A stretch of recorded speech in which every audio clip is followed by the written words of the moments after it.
Hi, I'm Crystal. And I'm Karin. And I'm Jochi.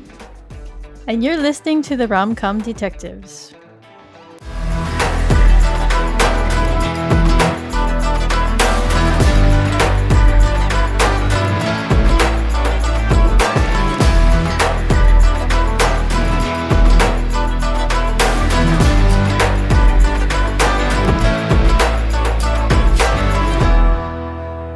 Welcome to Rom-Com Detectives, episode 68, Up to My Asterisk, the next episode in our Mentalist unit. Today, Karin and I will be breaking down the third episode of season 2 called Red Badge.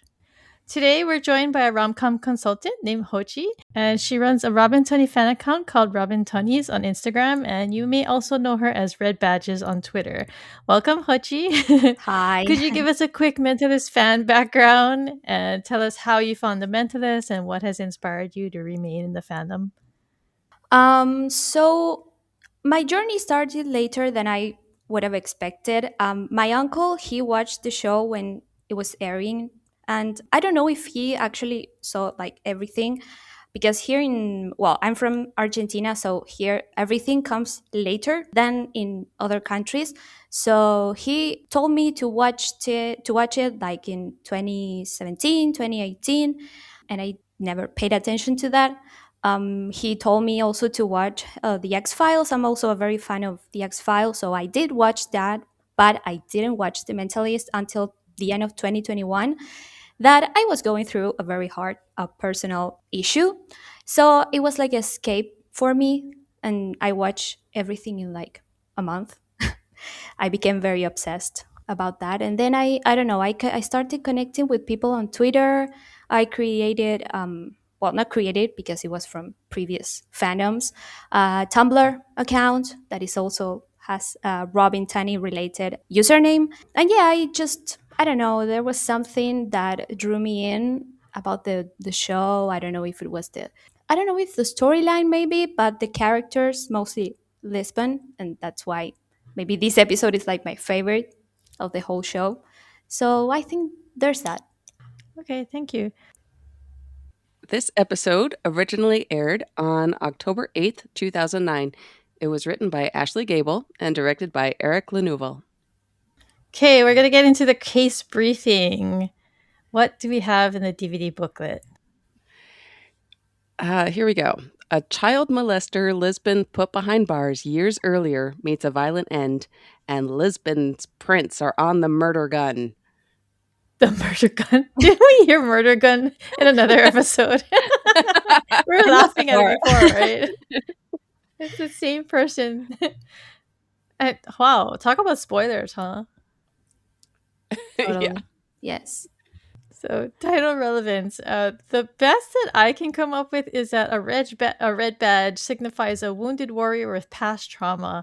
And this episode gives us some backstory on Lisbon's abusive father and how he once beat one of her brothers half to death and forgot about it.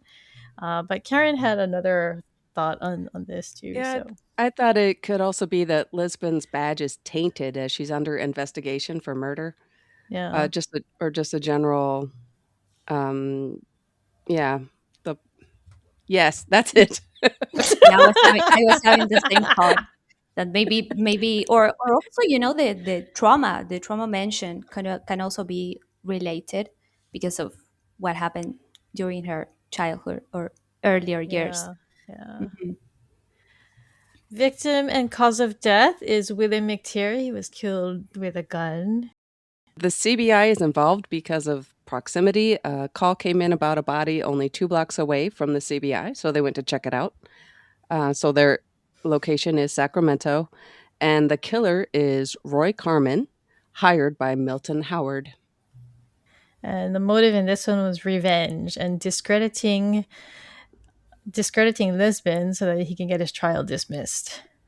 So there were a lot of guest stars in this one. We have Christian Clemenson again. He plays Dr. Roy Carmen, as we mentioned last episode. He's from Colony, CSI Miami, Boston Legal, and Lois and Clark. And we also have Kyle Davis. He played David Charles. He was Dog, right? Yes. Yeah. He's from American Primeval, The Rookie, and Dexter.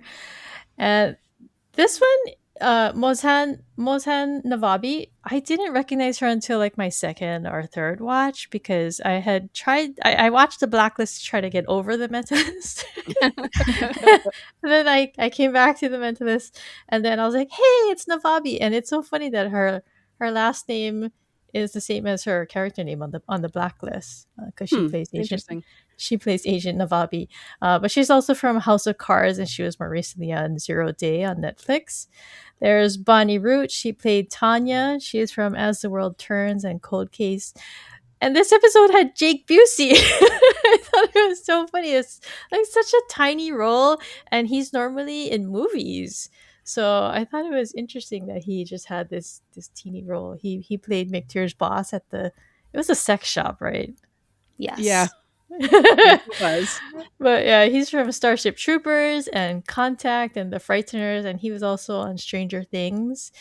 There was Michael Wiseman. He played Dryer. I they call it he's credited as Whelan, but I kept hearing Wheeler. I don't know about you. Wheeler. Yes. Wheeler. It sounded Whelan. like Wheeler, Hmm. right? Yes. Yeah. But and I thought if his name is Wheeler, I thought Dryer was his last name. So Yeah, it hearing was. right? Yeah, it was weird how they introduced him That is Yeah. as always a So character. confusing for me with English names. It's very confusing because sometimes for me it sounds like a natural, I don't know. Like I'm so used to hearing in TV shows or like TV shows like The Mentalist when they refer them to themselves as their last name. And I don't know. I had the feeling that Dreyer was also the last name. So yeah, I don't yeah. know. So it kind of sounds like he has two last names. Like if somebody were to be named Jones Smith, it would just throw me off. Yeah, yeah. But he's been on Vegas, Boston Legal, and various procedurals. And then finally we have Ernie Grunwald. He played Milton Howard, and he's from Raven's Home and Call Me Fitz. Okay. Jane's skills in the episode, there were a lot in this one.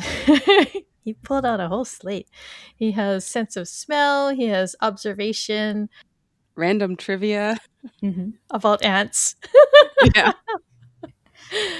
mind reading, his way with children, and also hypnotism. Okay, getting into the episode breakdown, it opens with Lisbon sitting in silence in a therapy session with Dr. Carmen. That is me. I typically have therapy sessions online, and that happens to me too, even online. Like it's not something that happens in person, but I have a feeling that I understand Lisbon when she's like that. Obviously, she's very like she wants to preserve Closed herself off. exactly, but I don't know. There is something about her that also makes me feel very identified, and also maybe because is the reason why I love this episode so much, and why I like her in general. Maybe I get her. Yeah, she reveals that she's been seeing him for 5 weeks now. So we can kind of see why she's frustrated because she seems like the type of character who just wants to just get in and out and just go back to work kind of thing. And when I like when she's like, "You cleared Jane in 1 week." He's like, "He has very good mental health." Does he though? It's Yeah. it's so funny that she's like, "Okay, now I want to see your license." Because she has very good insight into how damaged Jane is, right? So for him to say that, and the first thing I thought was that oh, Jane did something to get out of it, right? Maybe I don't- hypnotized the yeah, doctor or maybe he something. hypnotized Dr. Carmen. There's nothing wrong with me. Sign this paper right now. But he opens her file and he gives us some background into her troubled past, including her mom dying when she was very young, and her three brothers, and her alcoholic, abusive dad. I thought it was interesting how Lisbon's like, it doesn't say abusive. So she must know exactly what her file says about her, right? So, like, Yeah. yeah, she had a very knowing tone of voice when she said that. Yes, like he's prying on her file or something. And I have something interesting to mention about that because this January maybe I found a very brief snippet of the original script of this episode, which Hmm. is very fitting Oh, for me nice. because I really love it. And in the original script, it says that she has four brothers. Oh, Ah. Yes. interesting. There is another thing, but that is like the most the most important thing, that it was very interesting to find that there is a mention of four brothers. I never saw that ever. No, that's interesting. Maybe Mhm. some writer came in, some female writer came in and said, "No, three is enough." She's already a superwoman for mothering three brothers. Don't make it four. Yeah. Because yeah, oh my goodness. But he presses her to admit that he was abusive, and she like gets distracted, and she's like, "Your coffee tastes like crap." But I feel like that was thrown in as like a subtle clue to readers or Yeah. to viewers, right? So that we can think back to it when Jane explains it later about the fingerprint. But she gets a call, and so she has to leave. And she asks him why he won't sign off on her, and he says that she has something to tell him. And I don't know, like watching this episode back again, it felt kind of heavy-handed almost, the way that he was being so, I don't know, the way he was trying to drive her toward a certain state of mind. I don't know if he Yeah. was justifying what he did through her like projecting, because he constantly tells her he was a bad man, he was a bad man, he deserved it, he deserved, he keeps saying that over and over, trying to convince her of this. I don't know if it's for his own like guilt, or if it's to like help her while she's gonna be in prison for killing this guy because he's trying to frame her. I don't Yeah. know. I don't know. It Yeah, sounded it very gets strange. Hmm. I just wonder what he has to sign off on because she seems to be operating her normal job. Yeah, yeah. She's that doesn't appear to be restricted. What is the difference? I think it's probably just because maybe she just hasn't been showing up. Because I mean, last time she showed up what was it, 42 minutes into her session? Yeah. So Yeah. I just I think it's wonder partially her fault. So but why does he need to sign off? What is but if I feel like if she's truly like being restricted in her job, then she would just do it, right? yeah, And yeah. she's n- we don't see her really cooperating previously, so it's like what is the It's a little out of character for her, right? It seems like she would just get it Yeah, done and get back, and so that she can get back to work. Yes, I don't know if yeah, it was part of the characterization of the, like, to help with the plot of the episode, or something. But mhm, it also makes me think of like her being so reluctant, or so I don't know how to say it, but not cooperating with this, versus maybe the doctor signing off on Jane in the first one, in the first yeah. session. So it's like, I don't know.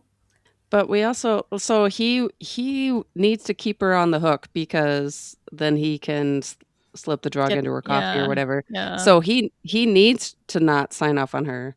But it's like she's making it easy for him. And I wonder if they had shown that she is cooperative and that would make it more suspicious on his part going into this. yeah. And So that's maybe just an interesting choice, I think. maybe they felt that that would be too easy and people would figure it out. Yeah, maybe so. So next we go to an alley, and Cho is explaining that the switchboard at the CBI got an anonymous call, but there's no body where it was reported, so they're gonna go check it out. And Rigsby's complaining because he doesn't want to search in the dumpsters. So I have things to say about this scene because it's so. Yeah. So while they're searching, I'm going to say searching in quotes, air quotes. So Jane spots ants. He throws this trivia about. Did anybody look it up to see if what he said was true? No, No. but it could make sense. It must be true. It's Jane saying it. I just trust him. I don't know. Right? He Did said, you I don't know about that. how much did he say? It was a quarter? Was it a quarter of Yeah. the mass? Yes. Yeah. Hmm. I'm going to look it up. Yeah. Oh, Jane is wrong. Or according to AI, it says no, ants do not make up a quarter of the mass of the Earth. This is a popular misconception. Maybe it's a popular misconception because Oh, of Jane. maybe. The whole We show all is a believed lie it. now. They're Everything is a laughing at lie. us now. Yeah. Oh my goodness. I think I trusted him blindly. So I didn't look for that information, and now I feel lied to. I'm reading Right. Absolutely a Reddit lied. thread. I'm reading a Reddit thread. Where did the ants or 20% of Earth's biomass lie come from? It came from the mentalist, maybe. Maybe. Oh, that is so funny. But it was so funny to me that while Jane and Lisbon are having this conversation, she yells at Cho, anything! And then they show them and they're just kind of standing there like, nope, no body. Oh, it is like the world's most spacious and clean alleyway. For And some reason, they're like a very looking clear under the too. dumpsters. Yeah, The three of them are just standing there. yeah. It's just the way they're like looking around, like, no, there's no body. Nobody's even looking in the dumpsters. They're just looking at the ground. But then she tells them it's time to look in the dumpsters, and Cho and Rigsby play rock, paper, scissors, and Cho actually loses. I love the way that they played it, though, the way Rigsby's just like, yeah. Oh, Yes. he's so excited. And it's very He's so funny because excited. Van Pelt says, I did it last time. But then when Cho loses the rock, paper, and scissors, she grabs a pair of gloves. Like, Yes. she, what the hell? she's Like, gonna help. She's a yeah. team player. I Okay. mean, and she didn't even participate in the rock paper scissors. So, uh, who exactly lost? I don't know. But I was thinking, there's multiple dumpsters there. I mean, they could all each have their own dumpster. I don't understand Yeah, why what Rigsby thinks he's getting out of. I didn't understand why they're positioned so randomly too. Like normally dumpsters are all lined up nicely, but Yeah, theirs were like over no. here, over there, over there. That is when Very we know that that strange. alleyway is not real because that is not reality, Yeah, you know. it's fake. It's a It fake is alleyway. it is the most fake alleyway ever. It just looks good from the camera angle they chose. Yes, Yeah. yes. It's it's not about the garbage trucks. But so Jane threw this ant trivia out at her because he's trying to get her to like look at the ant trail that he sees, and they follow it and they open a, I don't know, it's like a alleyway closet or something, I right? don't What is that thing? I don't This episode, this alleyway is full of nothing, full of everything and nothing Anomalies. at the same time. Exactly. Yeah. But they discovered the body, and oh my god, it was so funny that Cho's like, does Grace say is 3 shots to the chest, and Cho says, whoever shot them took the shell casings. It was a pro job, and I was like, or anybody who watches TV. This Yeah, alley I is so yeah. clean. I mean, they would have just been out, oh, I just littered. Whoops. Pick up those shell casings. I mean, if I'm gonna kill somebody and I'm just like regular person, I'm gonna like do all my research. I'm gonna like, think everything through, and I'm gonna be like, oh, I have to remember to take my shell casings so they don't have evidence. You heard it here first. This makes me a Crystal's professional. prepared for I'm murder. I'm a professional by Cho's standards.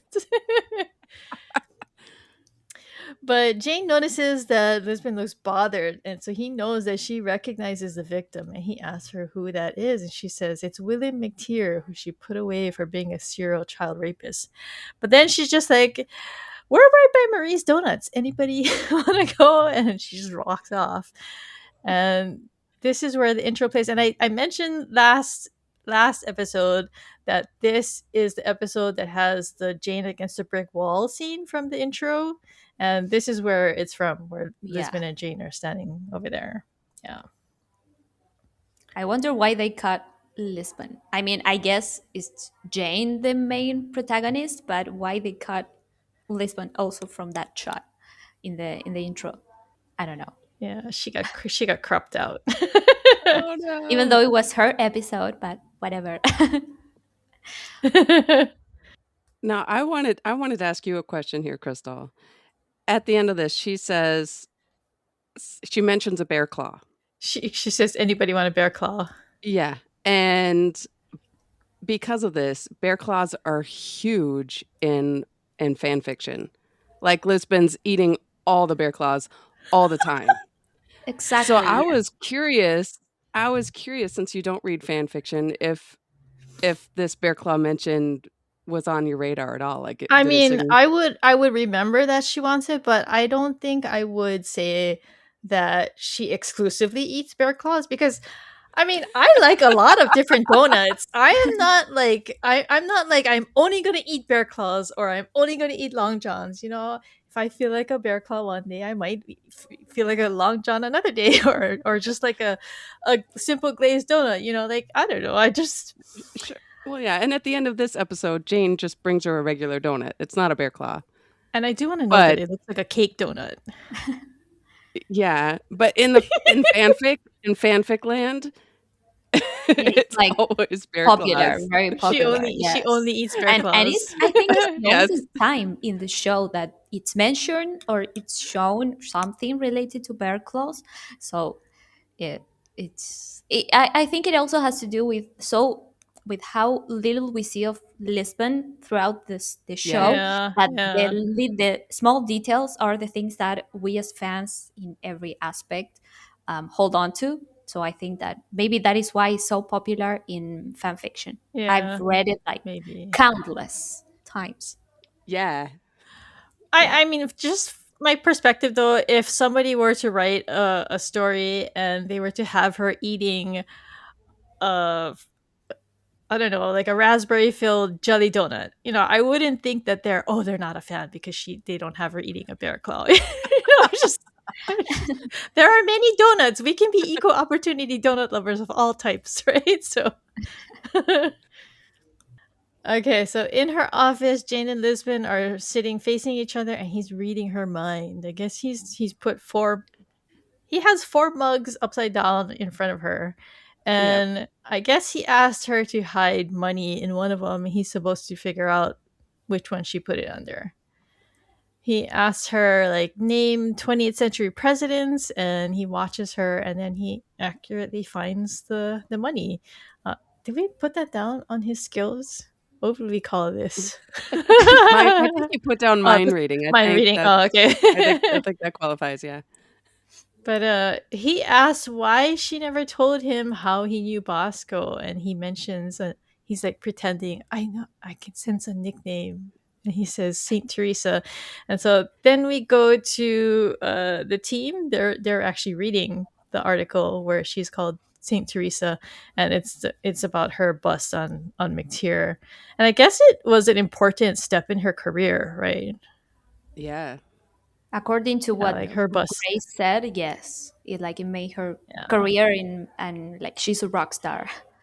I have a bone to pick with Cho here because he's like, "What's with her hair?" It's like, "What do you mean? What's with her hair? It looks fine. It's cute." Uh, yeah, I have a I beef don't know, I with feel the like hair. Yeah, Oh, you I don't. do? I mean, it's not with the hair in that article with in the newspaper specifically, but in season two, like I don't know, there is something about her hair at the in early season two that is like not it for me. Is I love the Oh, episode. oh, really? There is something, I don't know. There is something about the side bangs. I don't know. It's like it's either full Ah, bangs or nothing for me, at least. Like her hair is beautiful. I was actually going to say the opposite. I thought she looked really like exceptionally good in this episode. Like I thought even her makeup looked really good. Just Yeah, in general, I thought she looked mhm. really cute. Yeah.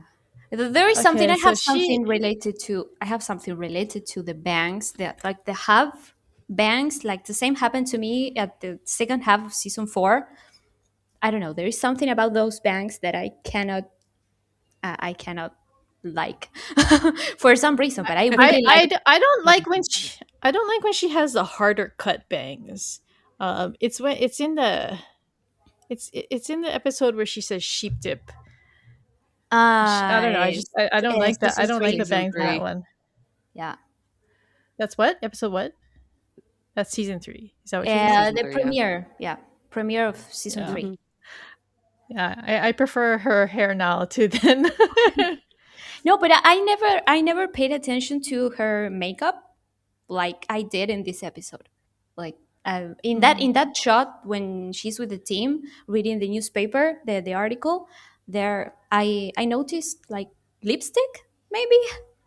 Yeah, it was. She looks beautiful. I have to say that, but the hair for me is the She hair. she There's looks something.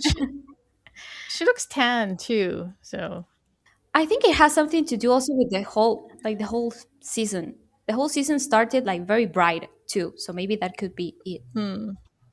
Grace reads from the article, and apparently Jane has read the article as well, so much that he's memorized it. Right?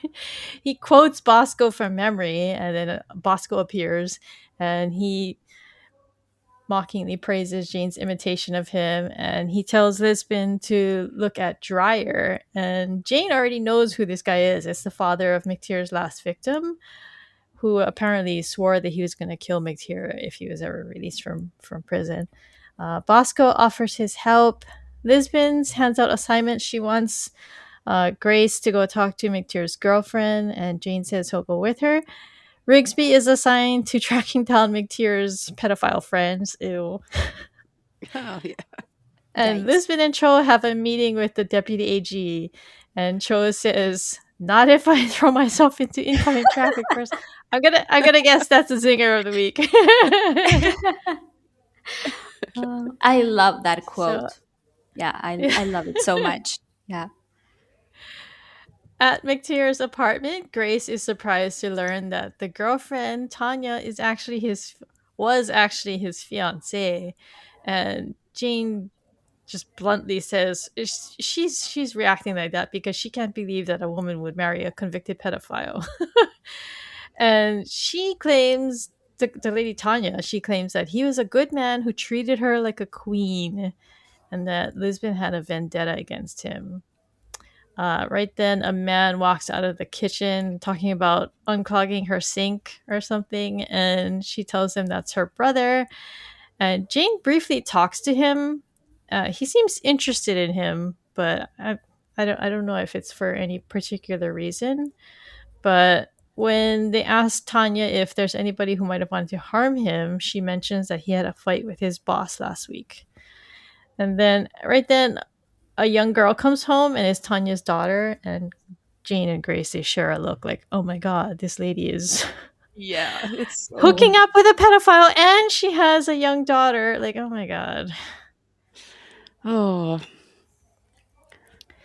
Tanya insists that Bill wasn't who they thought, and Jane greets the girl. And this is why we put down his way with children. He's really nice to her, and he mhm. talks to her like very on her level before he sends her to help Uncle David. I couldn't tell, was he actually her brother, or was that just something that she made up to because they were somebody, or is I that how they met? You think? I think he was. I feel so. I mean, getting ahead. I don't know how far ahead you want to get, but I'd like to think that her brother is arguing with the victim because he knows who he is Hmm. and is not pleased that he's planning to marry his sister with a young child in the house. That's what I feel. That's how I justify what how this all went down because it's so this it gets so convoluted with Well, I mean, who's he's paid. involved. He's paid though, right? Yeah, yeah, but they have a big argument, Yeah. which yeah. So I'd like to think that, and that's part of why he would go along with the Yeah. plan. Also, it's not like he had any loyalty to this Yeah. guy. I feel like it's like partly like what Jane plays on with Tanya right in this Yeah, next scene, yeah, because he sends Emily away so that he can talk to Tanya, because now that he knows that there's a daughter in the picture, this paints a different picture for him, and a lot of things Yes. suddenly make sense, right? So he can glean a lot and do a cold reading based on this, and he guesses that she met Bill at a shopping mall near an arcade or theater, and that her daughter was with her, and that he never pressured her to have sex, and she took that as like him being a good guy. It's like he's probably just interested So in your daughter twisted. instead. Oh, And then he says he guesses that he was trying to take Emily on a trip, a bonding trip together. And I mean, the way it's this scene plays out is so creepy to me, because I yes. was just trying to think about, as a mom myself, if I were in her situation, would there be any kind of scenario where I would think that's okay? Like just the two of them? Like, why does it? I don't think I would ever, you know, I would always be suspicious, I Yeah, think. especially Just be her knowing that he had those charges, I even though know. she thought that they were bogus according to her. But I'm like, doesn't it ring a bell? Even though he treats you like a queen, like I know. it doesn't make a It's lot not of just sense. that he's accused of being a child rapist. He's convicted. He went Yeah. to prison for it. And I mean, you learn that, and I mean, I would just be like, as soon as that request came up, I would have been like, no, we're done. Bye. I think it speaks a lot of maybe her low self-esteem or something that I don't Yeah. know. She Yeah. wants to feel loved or validated in some way, and I don't know. She didn't feel pressured, so she thought of that as okay, maybe this could work or something, or this trip. Even though she Yeah. according to Jane, she was a little bit suspicious about that. So yeah, Yeah. So that's what I was referring to, is that lingering like thing in the back of your mind that tells you maybe Yeah. something's not quite right here. So maybe that's what happened with the brother that you're talking about, Karen. But I mean, for me, if he has just come out of prison for for being a serial child rapist, that's a outright red flag, not a whisper in the back of your mind. nothing that I would like to engage in. Okay, so what did you guys make of Jane suddenly switching and saying, "I'm hungry. Can we go eat?" Like, Oh, why? What no. was with that? Right? I I feel like just the tone of the show just got real low for a couple minutes here, and they Yeah, just wanted to bring back some levity because that was oh, it hurt, it was kind of deep. the Yeah, scenario. Yeah. Yeah, or maybe channeling Lisbon's energy right after they saw the body of McTeer. I don't know. Like again, going from very serious to like, okay, a light joke, and that's it. So maybe that could be, but it's they very went to get very their in thoughts. character. Yeah. I think that that is tied up with the quote that Jane said when she mentions the bear claw, and he's like, "I cannot say I'm particularly hungry." Maybe so that's Yeah. why he said it later on that I can go and eat something. Yeah, that now he has peace with it and he can go eat. So in the meeting with the deputy AG, Cho and Lisbon are she what is she actually telling them? She's telling them witnesses that they have to, or is this like multiple cases that they're going to be I think it's These are multiple testifying cases in? that cases. Yeah. yeah, yeah, 2 different cases. Joe mentions that the one of the ones that he has to testify against bit him. Yeah, I have Poor something Joe. more related to the original script that is from this part in particular. Great. Is the description of the deputy AG that says that she's whip smart, highly caffeinated, and she kind of has a crush on Lisbon. That is Interesting. all that it says. And I want to trust this She part does of praise her quite a bit, so Yeah, yeah, that does and come she out, I looks at think. her like she's, I don't know, like a fan would look at Lisbon, maybe. But she looks at her in a certain way that, I don't know, I kind of took it more as just professional admiration. Mhm. Just, oh, this woman makes my job so easy. She's so reliable, right? Not like Jane. And she actually mentioned, please tell him that he cannot threaten people with bombs to get a confession. So is this a callback to Carnelian Ink, you think? That's the one where it ended in the kitchen, right? Where he Yeah, had the bomb. yeah, it could. But then she goes on and she's talking about some other things like monster suits or something. And Oh, does she? I must have missed that part. so she lists two more things, Yes, and it was cut off it's a right little before Rigsby enters the office. yeah. So it's like that. Those are not uh, from anything we've seen. I'm pretty sure we would have remembered monster suits. Okay, so Rigsby rushes in. He says they got a match on the murder weapon from BFS. So I don't know what BFS is. I was trying to think like what could that mean, and Yeah, I thought the B must stand for ballistics. I tried googling it. All I could get was budget and fiscal services for like police departments and stuff. So that was no help. What? yeah. Any So I checked. thoughts? I checked a transcript, which is like just fans transcribing what's on the episode. So it's not in the subtitles, but in the transcript they said APHIS, Huh? which is the database for fingerprints. Fingerprint. Um, but No, but yeah, he it's specifically says it BFS, does. right? Yes, I listened to it several times after seeing her comment, and I also heard BFS. I definitely get where you're coming from. I don't know. I didn't even pay I attention mean, to that to give any F could coherent stand for comment. maybe firearms. I don't know what the S stands for though.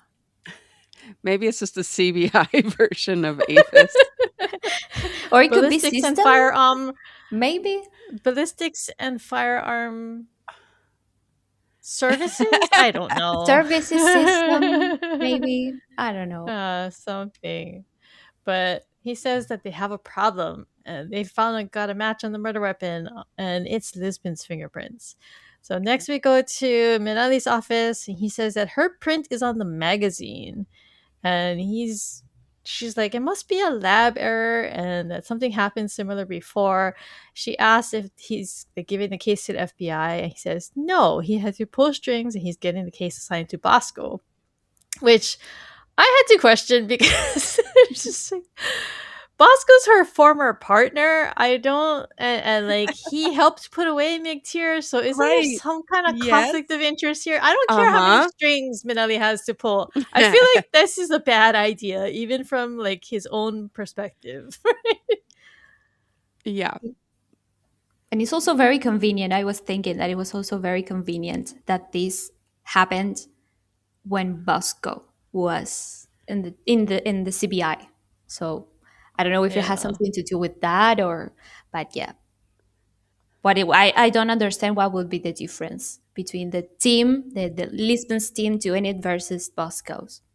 So, well, Bosco is assigned to this case, and I also have things to say about Bosco's investigative work in this episode because it doesn't seem like he's doing much. No. Um, Nothing at all, I Doesn't. would say. I mean, He's just watching the team, like Lisbon's team, like, why are you looking stuff up? yeah, That's he's like, most of what we get from him. it feels like all he's doing is scolding people for actually trying to clear Lisbon's name. But yeah, sure, Jane, he's in love with her.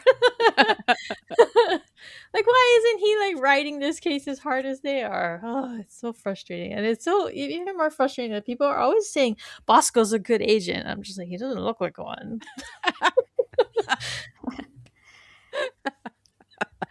I love Bosco. Yeah. I do like his character. He's funny. I'm just not a fan of this whole in love with Lisbon storyline. So yeah, just want to say that up front. Okay. All I right. really don't mind Uh, it. I know that it's very unpopular, that opinion of not liking Bosco because of his quote unquote involvement with Lisbon. But I don't know. I see it, but I also couldn't care maybe about that. I don't know. Sure. I guess to me it just felt kind of thrown in. I mean, I don't know. It just kind of rears its ugly head like in at the end of this episode. So I don't know. It didn't really have a natural insertion to me. So I don't know. That's mostly my problem with it. But he starts asking questions, And right when when he asks her, where were you Tuesday night? That's when Jane walks in. And I love this part when he's like, bet you wish you were wearing gloves, huh? That is so Jane. I love that he says that. It's so funny the way he's teasing her when she's obviously in a lot of trouble, right? But yeah, Bosco asked where she was, and she can't really remember. She says she was, or she says that she was at home watching the Angry Man cooking show, and Jean's like, "Oh yeah, okay, I know who that is." And she seems fine until Bosco asks her about when they can schedule a polygraph, and then she gets really upset and she storms out because I guess she just feels like now they're like questioning whether she actually did it, and she's so insulted by this. Um, but next we go outside. Jane goes to the team, and they're having a discussion over coffee, and he guesses what all their opinions are. He says Cho is saying that they should say screw Bosco and Minelli and they should just work the case. Rigsby says the opposite, and Grace isn't sure, which I I feel like that's like a pretty easy assessment because Yeah. it fits all of them. I But was having a lot of Rigsby, doubts with Rixby, especially. I was having a little bit of trouble Okay. with him. I don't know why. Like, how was he so?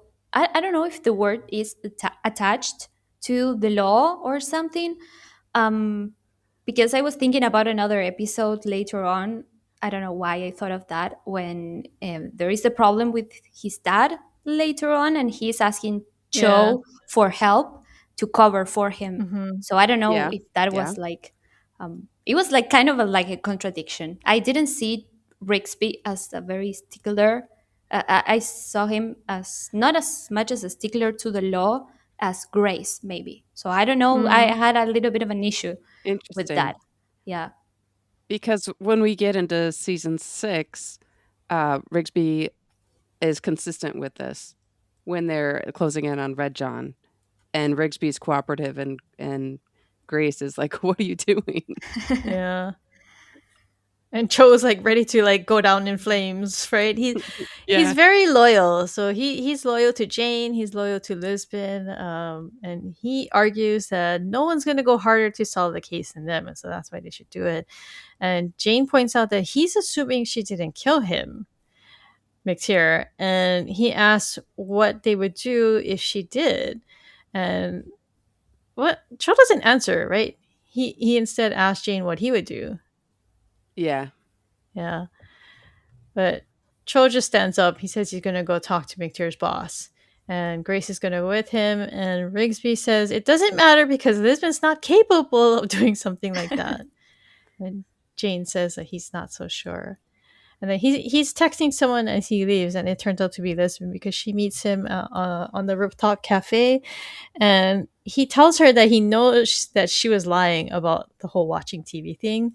She doubles I down. think I think it was pretty obvious to everyone that she was lying.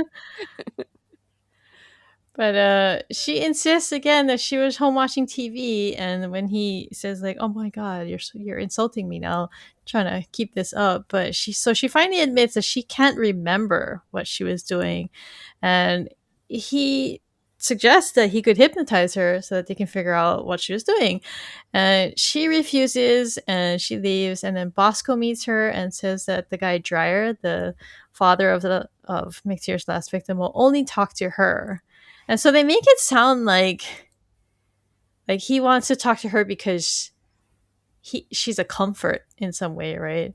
But it turns out he's mad at her. He blames her for what happened to his Hmm. daughter and says that it's her fault that she was raped by McTeer because she could have caught him earlier. And this was harsh, right? Yeah, it hurts. Because I mean, she was building it like a case, and she's not gonna know like when he's going to strike next, right? She has Yeah. to have a solid case so that it doesn't get thrown out of court. So Yeah. I don't really see. I mean, I what Bosco says when he backs her up, he says that he's just angry, and that's just his grief talking. I think yeah, he's Yeah. just mad and he's just lashing out at her, but. Yeah, I feel like that's a trope for every and a source of tension in every serial killer story, or in this case, serial rapist, is that, will the detective find them before the next victim Yeah, suffers? yeah. And in this case, they didn't. She needed that last piece of information.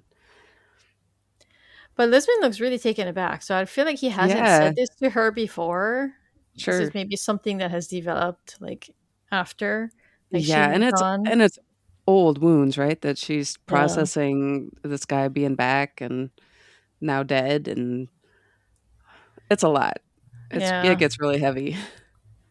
Yeah, it was very uncomfortable to watch for me in some bits because for on the one part I kind of see, of course, the vision of Bosco and Lisbon and their work, but also it's hard not to put yourself in the position of the father. You know, like what The father, yeah. that you could have done Mhm. something. You know, so But I mean, the way Bosco backs her up is kind of harsh too, because he says, "Oh, you told everyone that you're gonna kill him when he got out of prison. You said you're gonna devote all your resources, but you didn't do it. So how come?" And he says that he couldn't leave his daughter behind. And Bosco actually tells him, "I think you just didn't have the guts." yeah.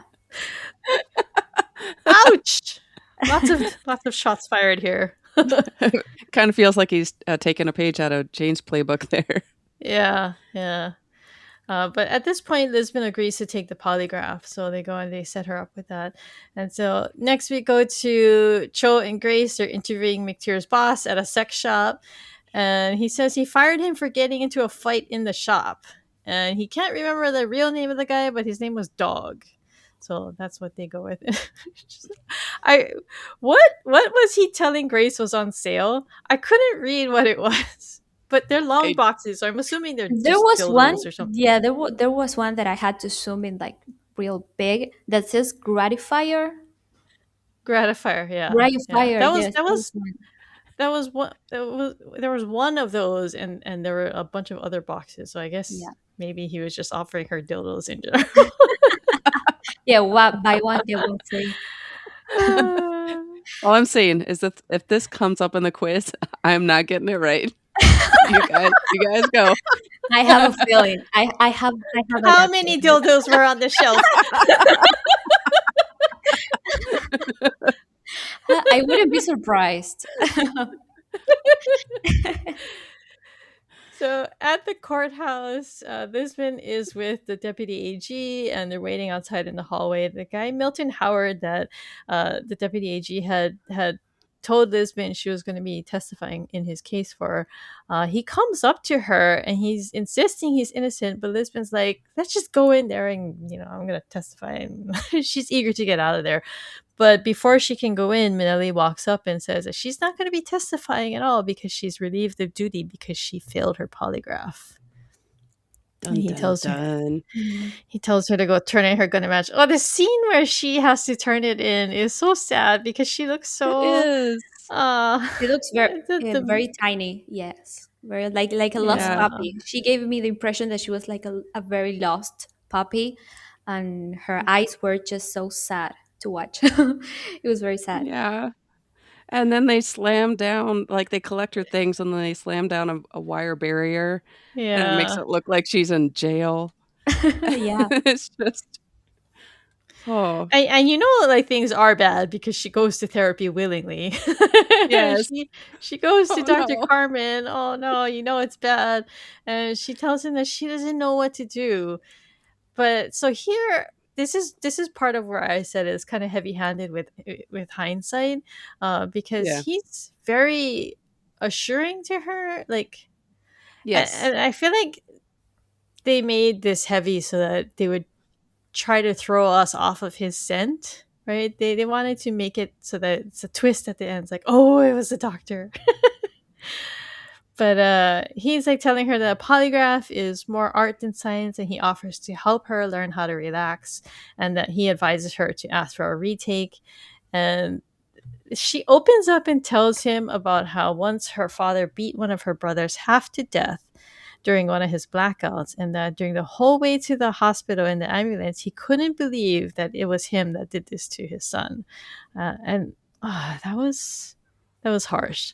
Like, there's so Yeah. many harsh things in this episode, and it's really sad to think about, like, a teenage Lisbon having to deal with this kind of thing. I mean, because he said 12, so she must have been a teenager, right? Because she had to Yeah. have left for Mhm. college, and then she went to the academy after that. So, but she asked him if it's possible that she killed McTeer and then blocked it out.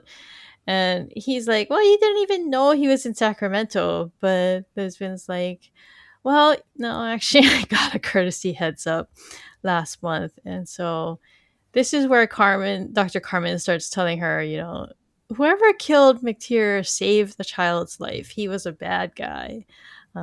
He's going to keep saying this over and over. But she asks him how to unblock her memory, and he's like, well, you just need to give it time. And so that gets her upset. She calls him useless, and then she Yep. leaves. Lisbon does a lot of storming out in this episode. Yeah, especially with him. So she goes to find Jane. He's sleeping on his couch, and she wakes him up, and he's like, let me guess, you're ready to have me hypnotize you. It's like he was just waiting there for her, right? Lisbon will come to me eventually. Yeah, and the way he was, Because, I I mean, have I have a comment to say about that shot, in specifically when we switch from Dr. Carmen's therapy to Hmm. Jane. The shot is very interesting because we see his forearms. I don't know why that was like very particular and very interesting, or a highlight for me. I don't know. His arms were very hairy. I don't know. They were very that that caught my attention more than the other times that I have watched this episode. I don't know why. so Huh. do you guys think that he was actually sleeping, or is because his waking up seemed a little fake? Oh, I thought he was sleeping. Yes. Hmm. I don't think I I so. guess think it he works had either nothing way. No. nothing better to do. Bosco had the case, and he's already talked to his people. He's In the just waiting file for Lisbon. room, Cho and Grace are trying to find this dog guy. Bosco finds him, and he's just like, he's mad. He's like getting territorial. So speaking of dogs, there's a dog right behind them, getting all territorial. And he's like, if you keep doing this, you're going to be assigned to guard duty at the state capitol. This is the second time this threat is brought up, right? The first one was from Red Tide, right? Was it Red Tide? Lisbon threatens Cho with it Yeah. Mhm. for letting Jane Yeah. hypnotize the girl. But Rigsby goes head to head with Bosco until he backs off and leaves. And what did you guys think about them mocking him for doing that? They're like, "Oh, you sure told him." They didn't seem very impressed with what Rigsby did. uh, Yeah, I kind of feel like they were already kind of handling it. So, yeah, but some Rigsby I dialed up mean, too. yeah, I mean, it's interesting, yeah, because they brought in the height difference that Rigsby was being physically intimidating there, which tracks. So Rigsby pulls up a file on Grace's tablet because he got information from his source at Pelican Bay. Is Pelican Bay a real prison? I didn't look that up either. I don't know anything about Yeah. the US, Oh, so it I don't know. is. Yes. It is a real prison. Interesting. Huh. It's a high security California state prison in Crescent City, opened in 1989 to house dangerous inmates. So he Whew. says that McTeer's cellmate for 2 years was nicknamed Dog, and Grace recognizes him as Tanya's brother, David Charles. Next, we go to Jane and Lisbon. They're arriving at her apartment. He's looking around. We get to see a picture of the three Lisbon brothers. I thought it was cute. It was very, Yeah. very 90s ish, right? Not With the like the four long, brothers. yeah. Or right. Three brothers on a skateboard. But she insists that he should just hypnotize her already. He tells her he can't do it because she's too stressed out, so he needs to get her to relax. But then he starts counting down from 100, and he gets her hypnotized really quickly. So I, Very fast. I really like that, the way that they make it seem like he's not ready to do it, and then he just does it right there. It's that fast. I think it speaks a lot on her trust in him, because Yeah. if he says that she's very stressed and anything, and he's able to hypnotize her that quick, it speaks on her trust in him a lot. Yeah, Yeah. But he still knew he had to come at it sideways yeah. because it was difficult. It was a difficult ask for her. Kind of like when you tell people you're gonna count to 3 before you rip off a band-aid, and you do it on 2, right? Yeah. Yeah. Yeah, exactly. Yeah. But when he has her hypnotized and she leans into him and he kind of touched, I was like, oh, my heart melted. Yeah. That was Such that a is so wholesome, so beautiful. I really love that. Yeah. yeah, very very protecting her kind of thing. I really like that. It's a nice shot too. When I saw it, I was like, and I had to pause and take a screenshot. I think the whole scene, like even that when he's hypnotizing her and after, it's all very beautifully lit, in my opinion. I wrote that it was like very And beautiful. his hair in her apartment looks really good. I don't know if it's the lighting coming in the windows or whatever, but oh my god. I based my hair score around this scene. Me too. Before I got the message to give a score for Jane's hair, I had already a number and a mention of his hair in this scene specifically. Yeah. So he moves her to the couch and he walks her through her day, asking her if she sometimes dances to her Spice Girls CD. I like the little thing that she does, like a little jiggly like Yeah. wiggle. Yeah. She mentions that she was hungry because she skipped lunch. And then she says the new guy in the mailroom is hot. The way that she says hot, Yes. Yes. she's really into that guy. And Jane's face too in that scene is like, huh, interesting. Yeah, he was just like, really? He's definitely gonna go to mailroom for something. Right? Anything. But he moves her forward and she describes leaving, and she makes some comment about how Grace is still working, that she'll do well if she manages not to sleep with Rigsby. Gotta throw in that Yes. little thing, right? I love that little detail though, because she's been so mean to Grace, and it's so nice to Yeah. hear her real thoughts, that she's, just wants her to succeed Sh- and Yeah. continue working And hard. she notices that she's putting in Yeah. the effort, right? Because yeah, it hurt so much last episode where she was so Yeah. mean to her. So when it comes to the time that she's supposedly Tuesday night, because she calls it a blank screen, because Jane had told her while she was in this trance to just look at her day like she's watching it on a TV or something, right? He wanted Yep. her to envision it like that, but that's why she says it's like a blank screen. She can't remember. He brings her out of it and she jokes, I want my money back. But she gets really upset, and he mentions that, yeah, this is kind of weird. And he calls it interesting too, and that kind of upsets her, and she starts crying and she asks him not to tell the team and to please just leave. The way he promises her that everything is going to be fine, that was also really like, oh. Yeah, it Yeah. has a lot of weight, that I promise. Yeah. It has I don't know why I feel like it has a lot of weight. It also speaks on their level of trust a lot. Yeah. Yeah. So at Victor's apartment, the guy David, or Dog, arrives, and Cho just comes right at him. Oh my goodness. Yeah, they got got him their in a guns out. They're like, weird. he's This guy is got him not in getting a the jump on us. got him in a chokehold and everything, and then Phew. Rigsby's checking to make sure that nobody's watching. But they bring him in, and he says he didn't kill McTeer, but that Lisbon paid him to lure him to the alley.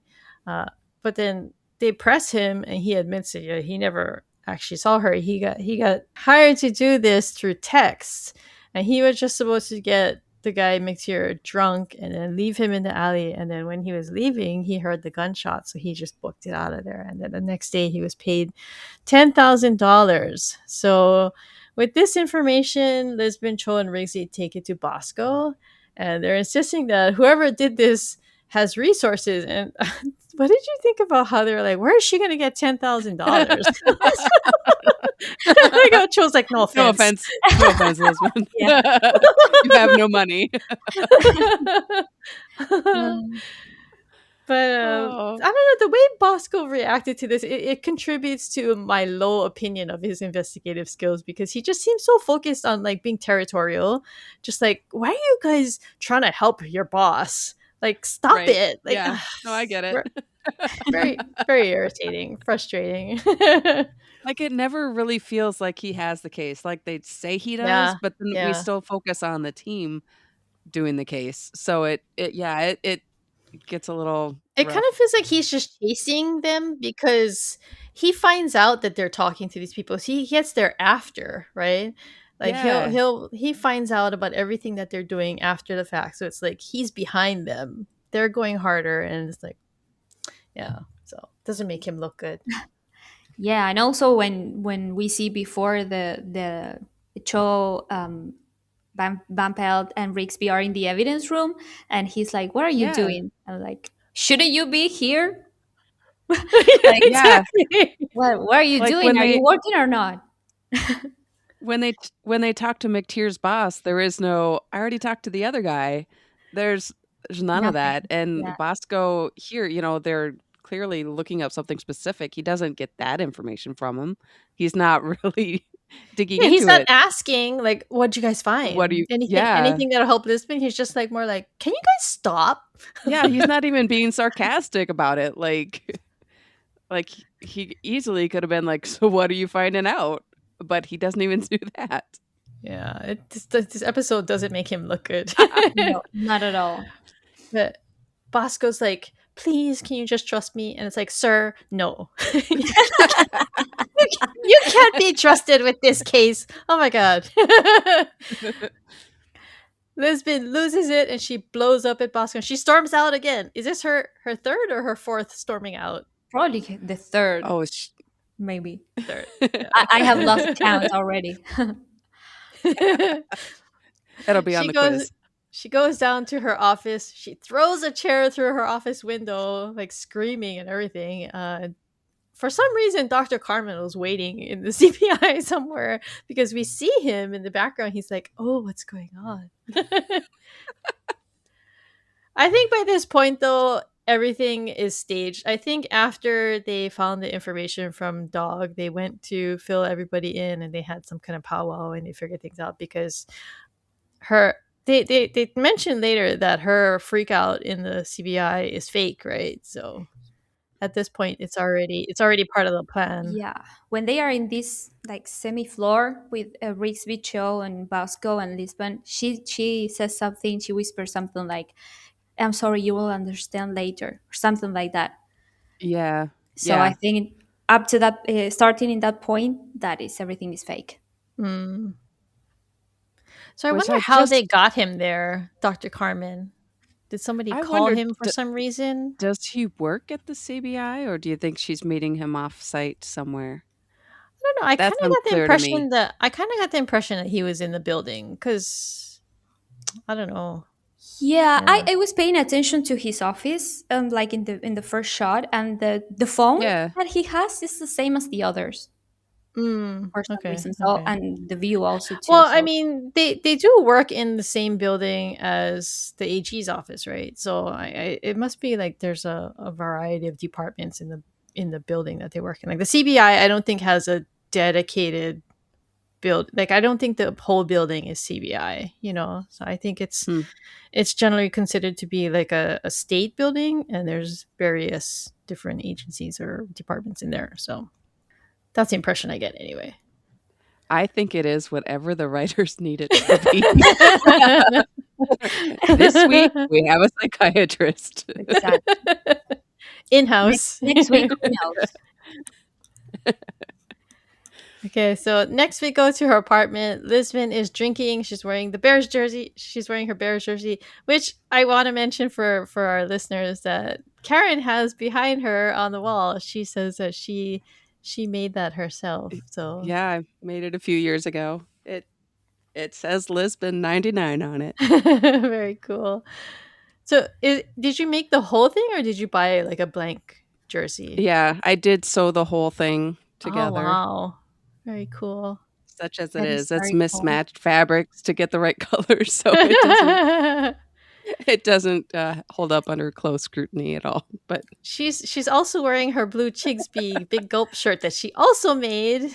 Karen yeah, is very talented. I love it. I wanted to mention something very quick about the jersey because a couple of years ago there is a fan that she is yeah, a fan of also Robin Tunney, and she did a raffle. She did a raffle of a replica of the jersey that was signed by Robin and was donated to, and the money and everything was donated to one of Robin's charities. So I just wanted to point that out as a fan. yeah. I remember I remember seeing that. That jersey looked Yeah. really good, and yeah, didn't she get it signed by multiple cast members, or was it just No, Robin? I think it was just Robin, and Robin was the one that suggested the Okay. charity. That's very cool. Yeah. I think the next time we see this jersey is in Red Moon, I want to say. I don't think it's the same. I was thinking about that No? too. I don't think that it is the same. I don't I have mean, I that don't think we see information. the back, but I know she's wearing a jersey in that episode, right? Yeah, I think I that was think that his one might be, Chicago.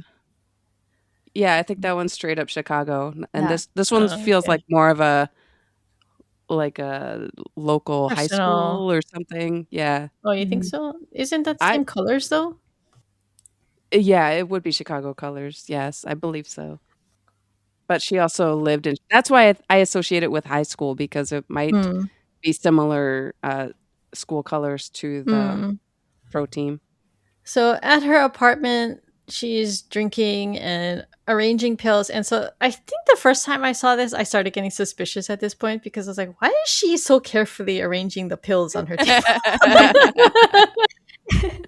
I was already so into that part that I didn't pay attention how she organized bills. So I was like, it was very Uh, intense. I don't think I was breathing the first time that I watched it. So I was like, now that I paid attention to that in this rewatch, I was like, hmm, okay. Yeah, I mean, I do think that I the first time I watched it, I was worried for her because I didn't Yeah, realize that the whole like fake out and the throwing the chair through the window thing was fake. I was just like, oh my god, she's on drugs or something. Someone's done yeah, something to her. I was like really worried for her, but I just feel like when I saw her arranging the pills, I was like, because by this point you know that like the whole the swing of the episode is coming up soon, right? By this point, they're going to And, reveal that something that we're watching is not as we think. Jane has some kind of plan in place. Right? and were the bullets of the gun of the Glock there too, or did I not did I No, see yeah, something I wrong? think they're in a box, right, on the table. Okay. Yeah. Okay, that sounded But very at stage or looked very stage.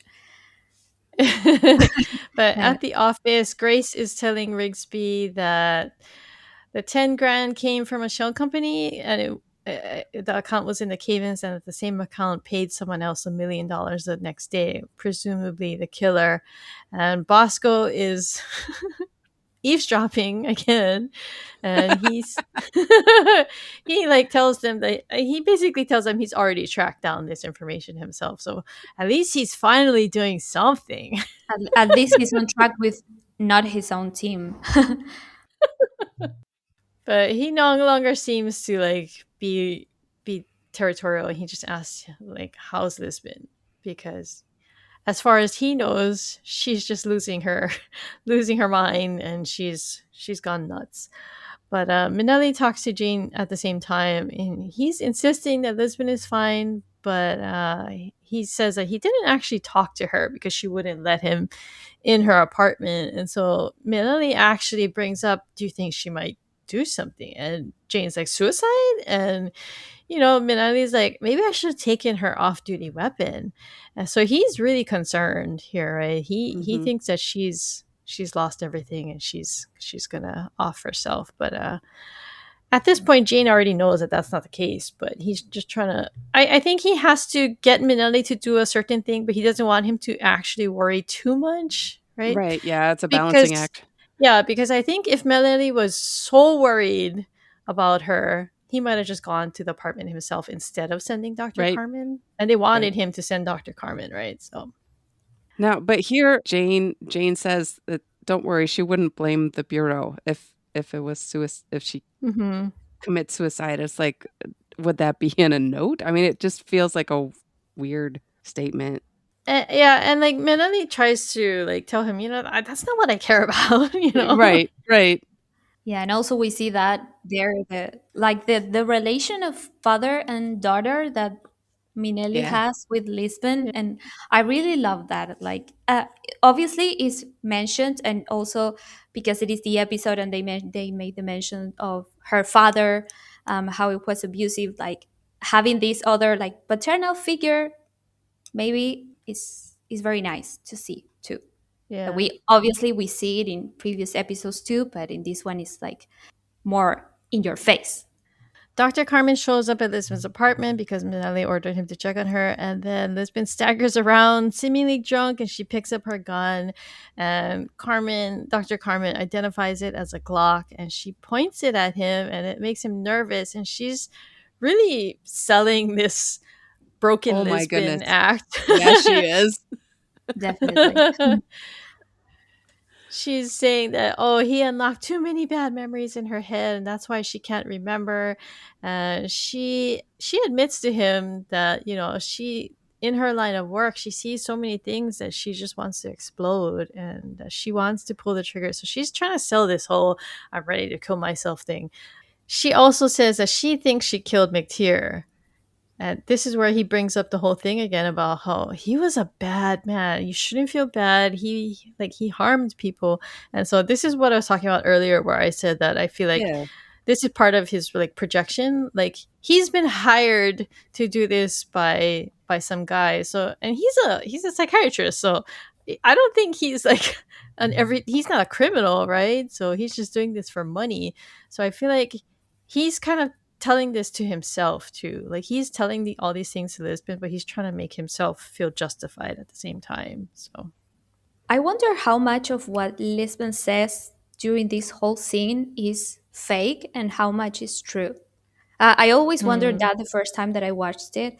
Like, of course, not the whole that she killed McTeer because it's not true, obviously, but the other things related to her mind, her head, or the things that she sees in the field of work. Like, I wonder how much of that is actually her thoughts.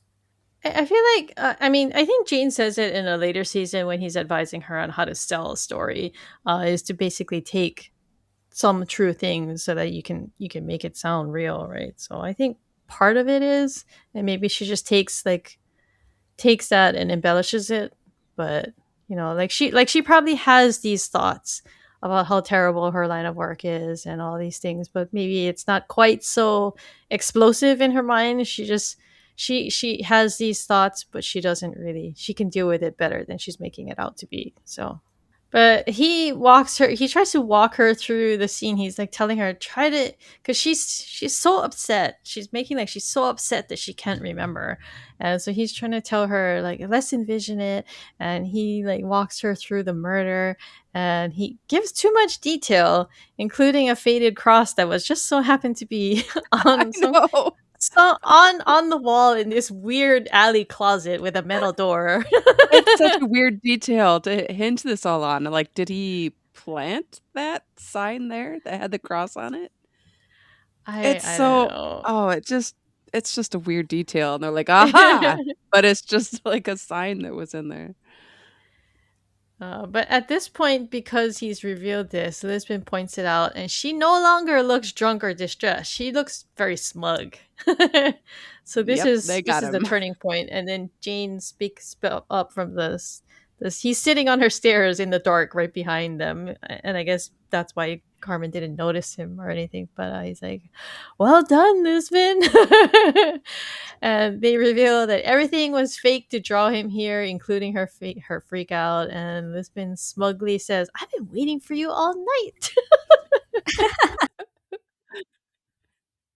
But Jane spells it all out for us, the audience, and he says that, Dr. Carmen got her to keep coming back so that he could get her fingerprints off of the coffee mug so that he could put it on the murder weapon. And then he dosed her. He guesses it was with lorazepam. He points out that this is what helped him. He says this is where Dr. Carmen made a mistake. Because he says that's what helped him figure it out. Because when she couldn't remember even under hypnosis, that pointed to her being drugged. And then Lisbon slugs him. He's been giving her bad coffee for weeks. Well, yeah. First that, and Which I is a always crime. wonder how many people she had punched throughout the series. Like obviously Jane, Yeah, I don't and know. then other people.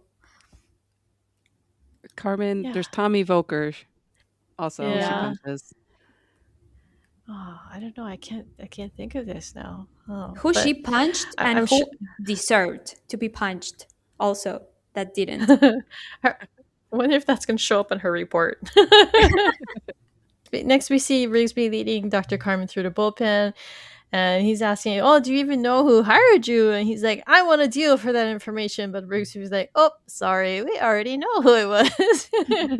And so us, they move the camera to Cho and Grace. They're walking in. They have someone arrested, and they're escorting the guy Milton Howard. Who, when I first saw this, I was like, "Who the heck is that?"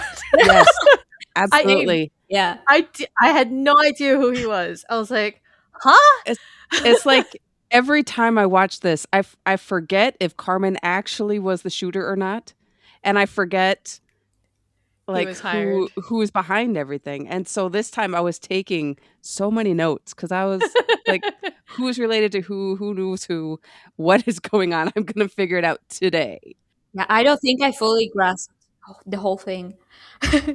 Yeah, I Yeah. remember somebody posted on the sub like in the last couple years. They're asking who did it in this episode, Yeah, and I had to like explain. Oh, it was the guy Milton Howard. He hired Dr. Carmen. But yeah, I mean, because all we see, he has like one line with Lisbon in the middle of the episode, and we see yeah, his picture in the meeting with the AG, but that's it. I mean, it's like nothing. You don't pay attention to that kind of stuff. It's just like right. white noise among the Yep. rest of the big things happening. So yeah, when and then even when they explain that it's him, it's just this quick pass through, right? They walk him, and they don't even talk to him. They just arrest him, and they take him through to a booking. I don't know. It's very easy to miss. Yeah, and if you think of the logistics too, like what does McTeer have? He has nothing to do with this other case against him. So it just there's no linear Yeah. uh, Yeah. plot point here. It's all he must have done his research and found someone who is like even at the point if Lisbon only knew about it last month that McTeer was getting out, but she's been seeing Carmen for 5 weeks or more, Mm. then it's like how it's hard to piece it all together, even Yeah. from I feel just like though, like prison releases might have like long lead times, like they'll be yeah, scheduled yeah, for release, and yeah. So I feel like yeah. the timing can He kind of be.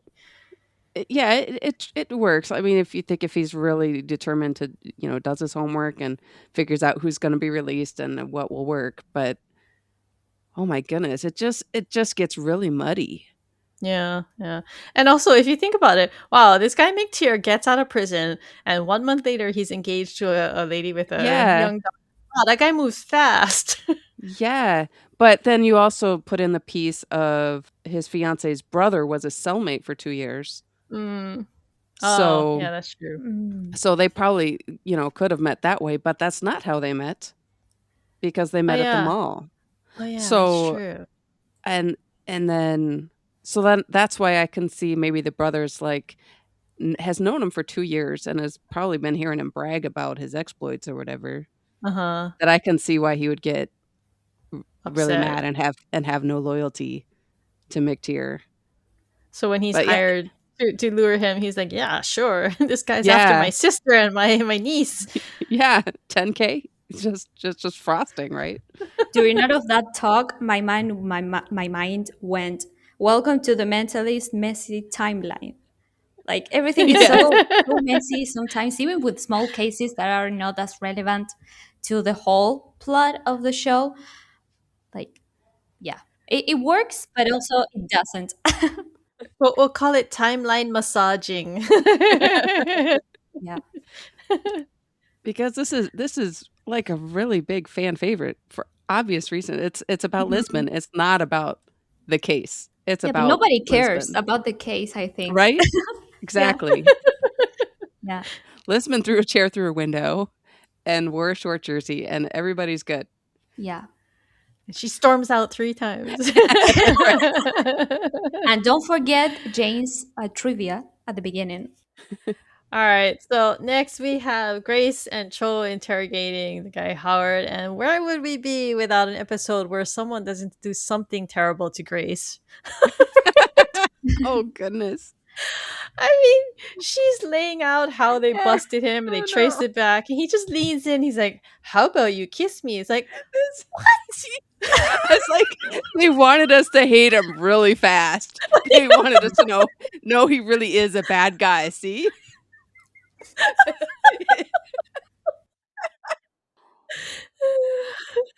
Grace's clap back to him. I was just like, she's, Why? she's like, Yeah. you look better than most guys in prison. It's like, does he? I think it's implying.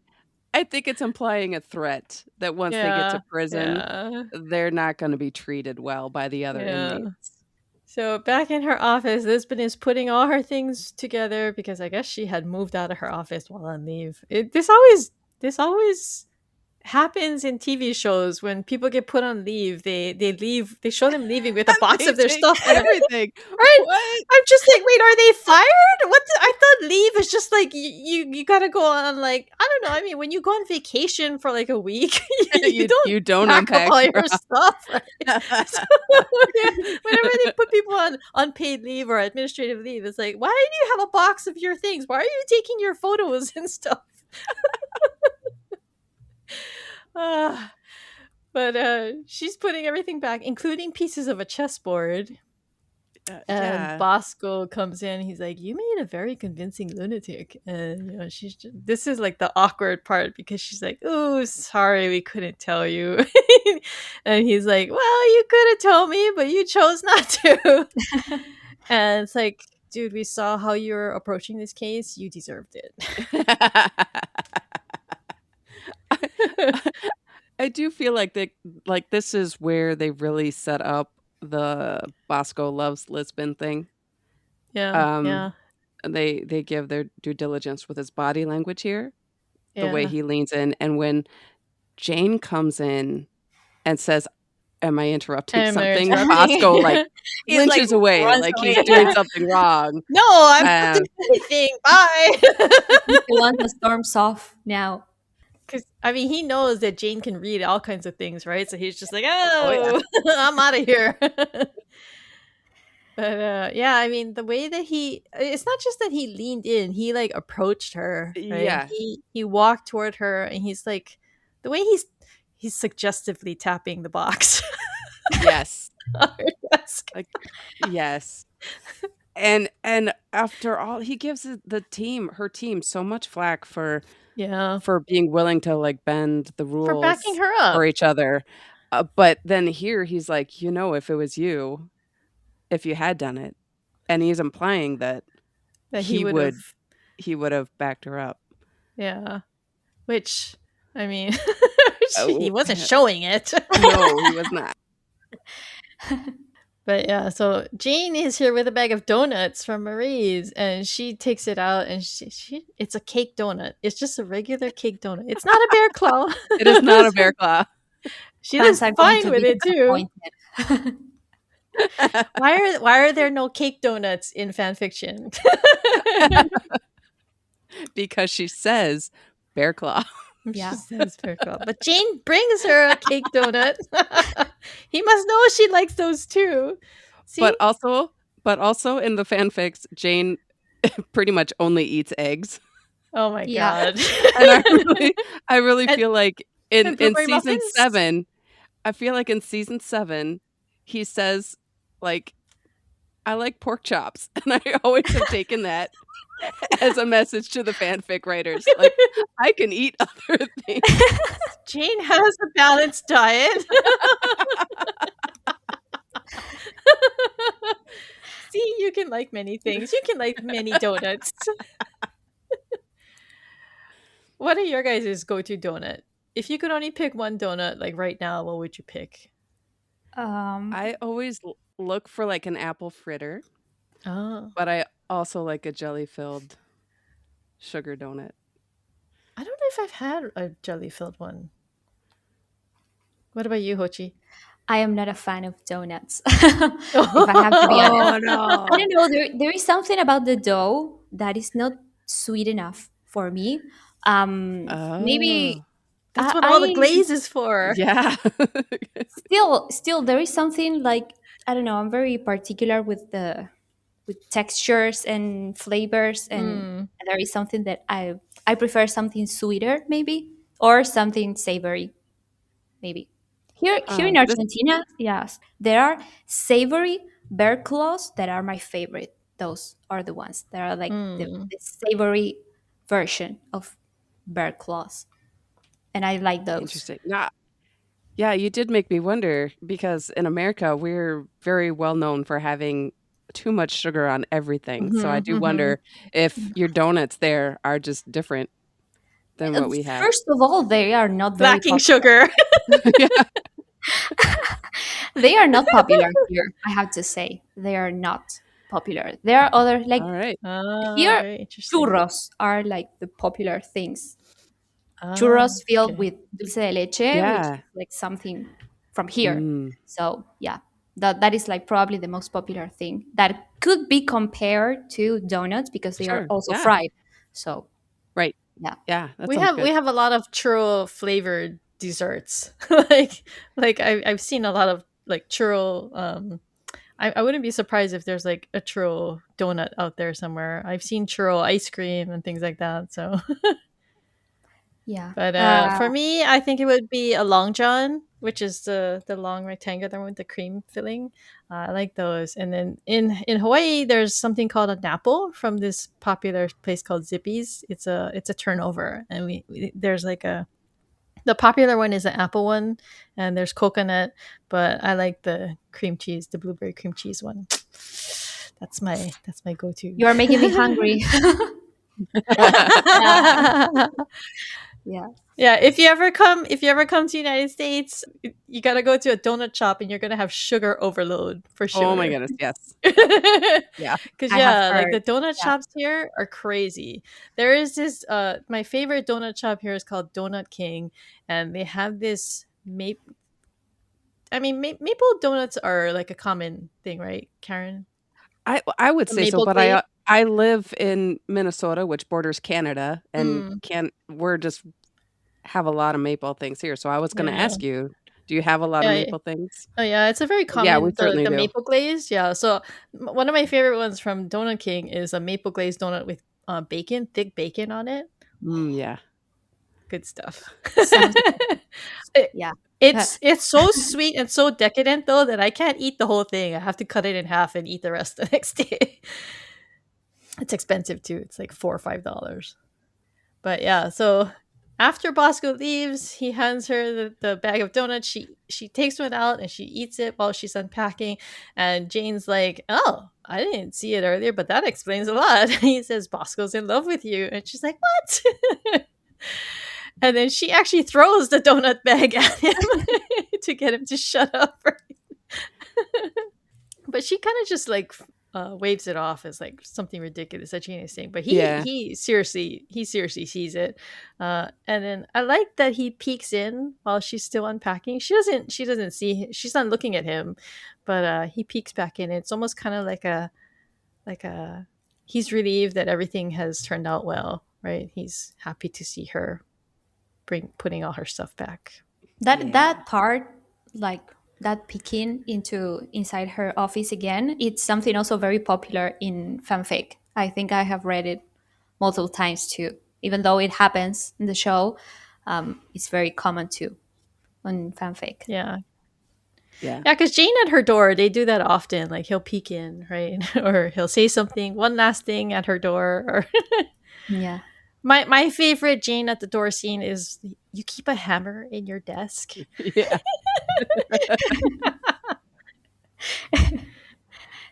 All right, so that's the end of the episode, and let's go into our cold reading. At what point does Jane crack the case? So he kind of hints at this. He says that when he can't get Lisbon to remember Tuesday night, even under hypnosis, that's when he starts getting suspicious that she's been drugged. So, but I don't know if that's when he put everything together. It might have been later. I don't know. What do you think, Karen? Yeah, I was just thinking there because there's so many moving parts, or Mm-hmm. all them that. Yeah, I'm not sure when he.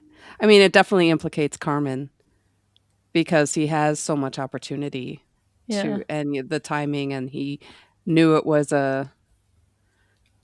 He could recognize when she was going to the therapist. He says at the beginning of the episode. So, but yeah, I think that's definitely a big part is the hypnosis part.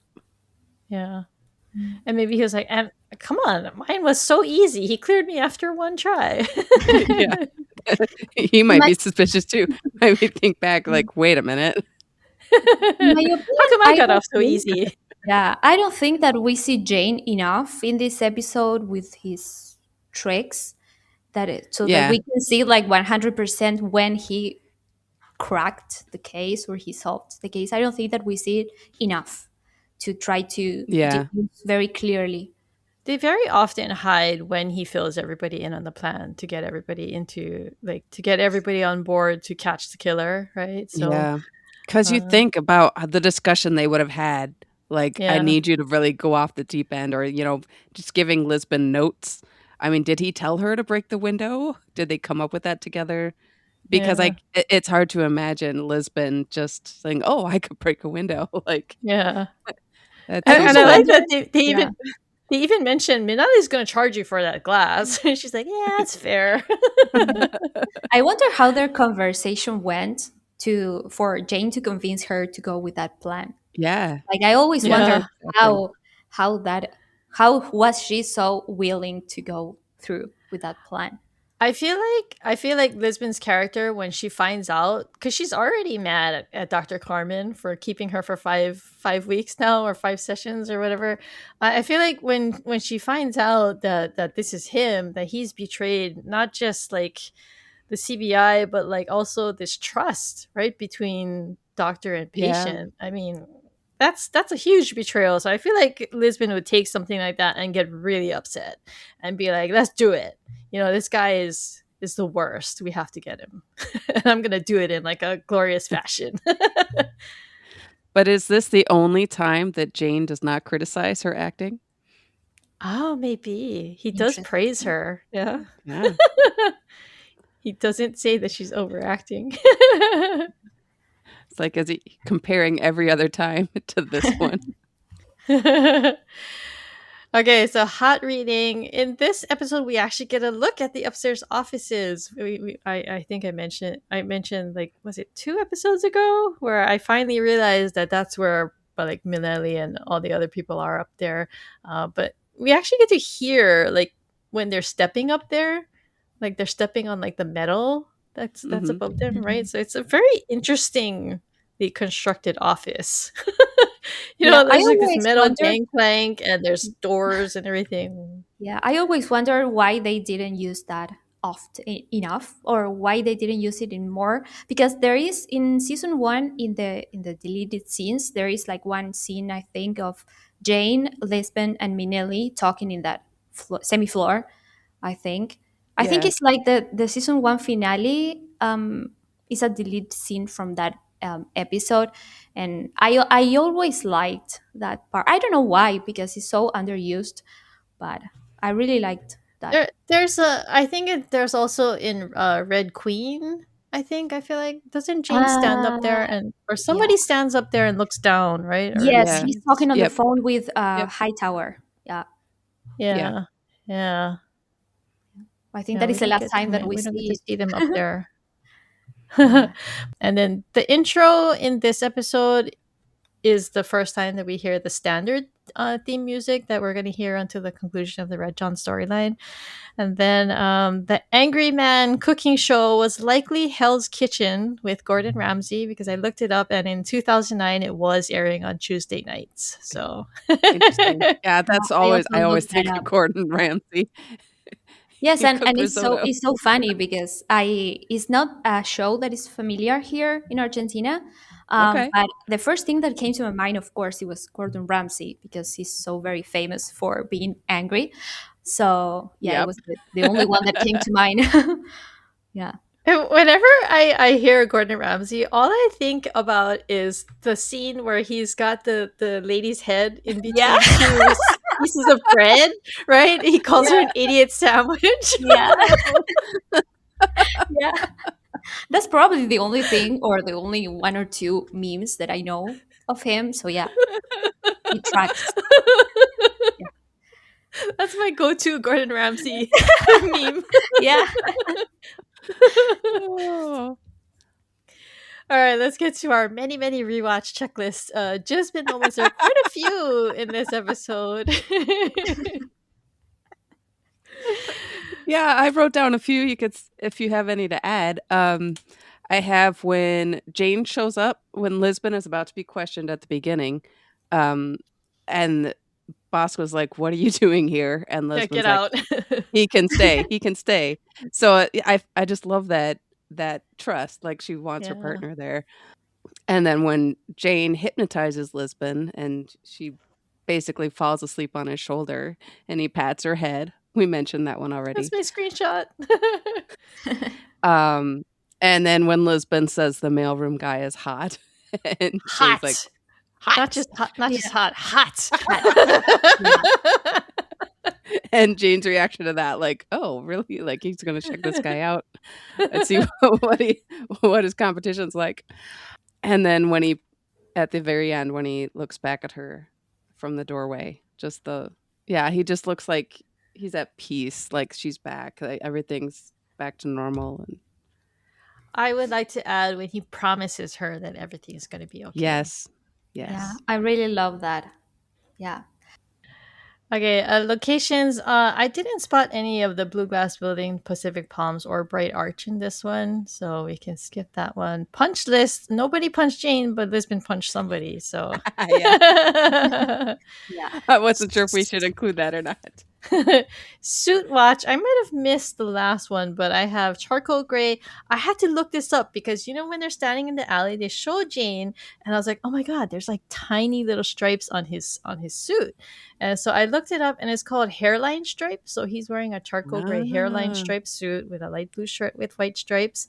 He is wearing later on a matching dark gray suit with a light blue shirt with multicolor light stripes, and then also he's wearing a dark gray pinstripe vest and suit with a light blue shirt. He seems to really like light blue shirts. Yes.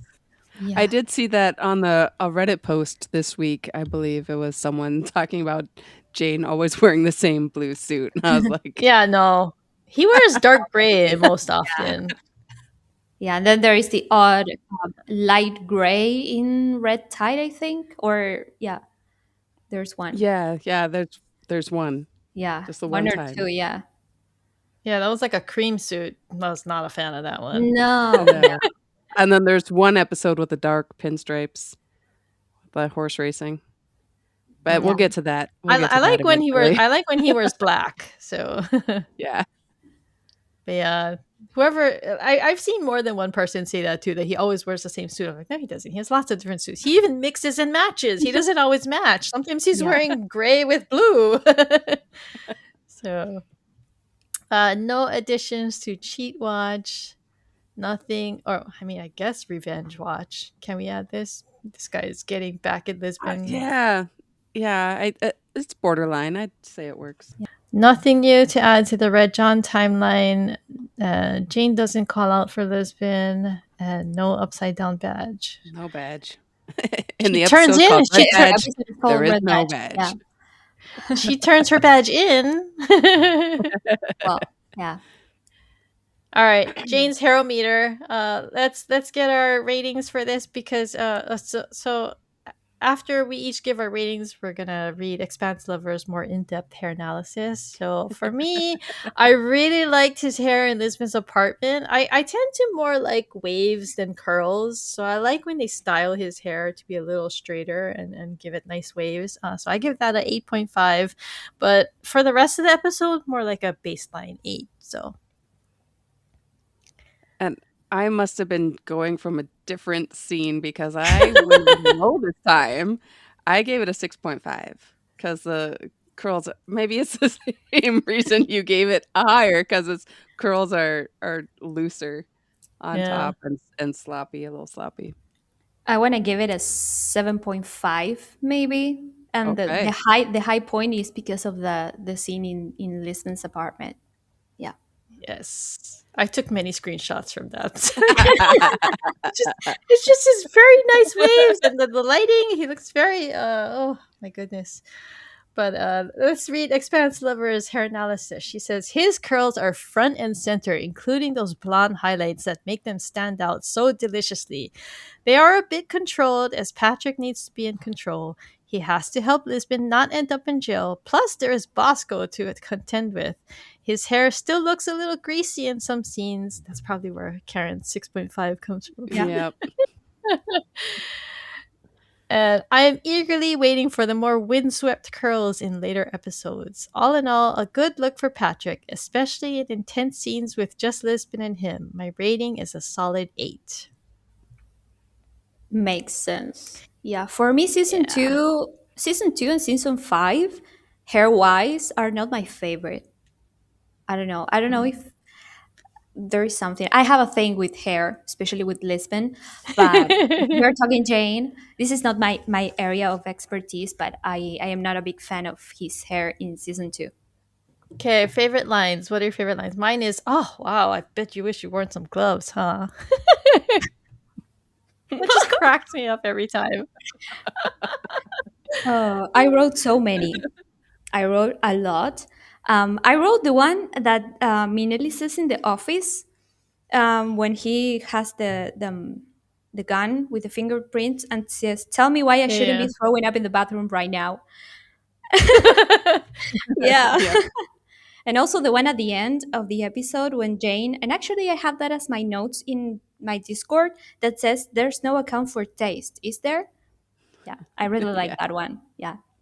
What about you, Karen? I thought you were the best. I want my money back when the hypnosis doesn't work. Poor Jane. And what is our Chosinger of the week? And as you called it, Crystal, not if I throw myself into oncoming traffic first. I love how he always throws those type of lines as he's walking out of a place. Like Yes. he also does that in I think it's in a few episodes after this one when he's talking with Risby and they are talking with Grace and Risby's like a coward for asking Grace out and he's like you're going to die alone and he's walking out of the Yeah. kitchen Yes. Yeah. or something. Yep. Yeah. Yep. He's got to have the last word. That's why. Cho has last worditis. Yeah. All right, we're going to take a quick break and then we're going to come back with a new Mary Palace quiz. Karen and Hochi are going to face off. I am going to be cooked.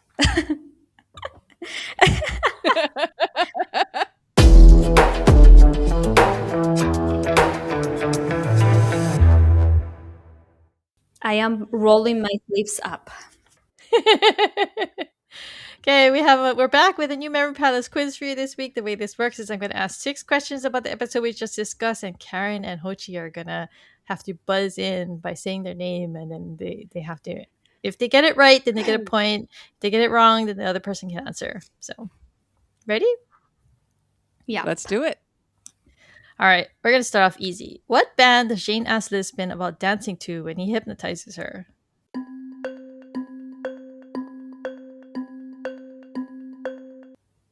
Jochi. Uh-huh. Yeah, Go for it. Spice Girls. There you go. I am not. I have to say that I'm not the biggest fan of the Spice Girls, but I appreciate it. Yeah, I am not. I am not a Spice Girls girl. I mean, it wasn't in my time. They were really popular when I was in high school, so I heard them a lot on the radio. And I've worked on Jerry Halliwell's books, so I like any kind of mention of Spice Girls because I find that cool. Okay, question 2. What kind of donut does Lisbon suggest they get at Marie's Donuts?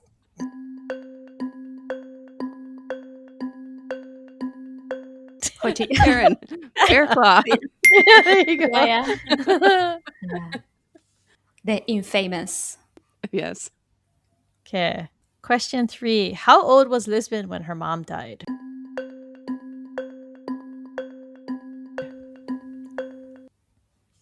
Karin, Yep. 12. There you go. Very good. Damn. So we're gonna get harder from here. Let's go. What does Cho kill in the file room?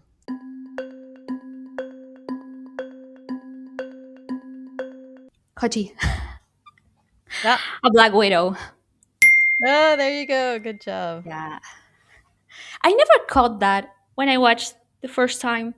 I was like, what is he doing? Yeah, Or I don't think I maybe did never either. pay attention. I paid attention like now. And I was like, okay.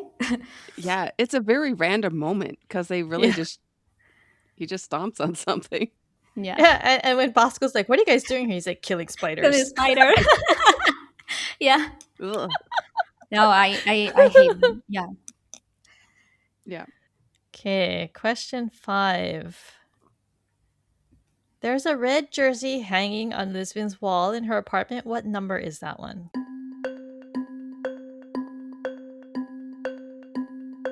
Kochi. I Yep. knew that it was going to be 17. Yeah, very good. I knew it. Nice. Yeah.